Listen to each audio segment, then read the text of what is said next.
Väga ebatavalise leheseisu et ortostichiga on kaugelt Madagaskari saare savannides ja ka rannikualadelt pärit kruvipuu.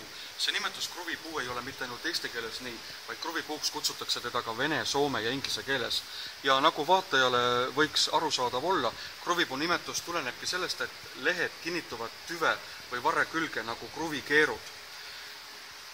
Eestimaal kruvipuid küll kuigi sageli ei kohta ega neid toataimena väga sageli ei kasvatata, aga troopilistel maadel kruvipuud kasvatatakse ka ilutaimena parkides, aedades, ka isegi alleepuuna või tänavapuuna ja kui nad on kasvanud nii suureks, et nende tipud või oksad on siis telefonitraatides või elektriliinides kinni, siis neid isegi lausa pügatakse. Samas paljud kruvipuuliigid on küll torkivate või ogaliste leheservadega, aga väga viisakad või pieteeditundega, et nad hoiatavad lähenejat punaste ogadega, et ettevaatust ära minda nii ettevaatamatult katsu.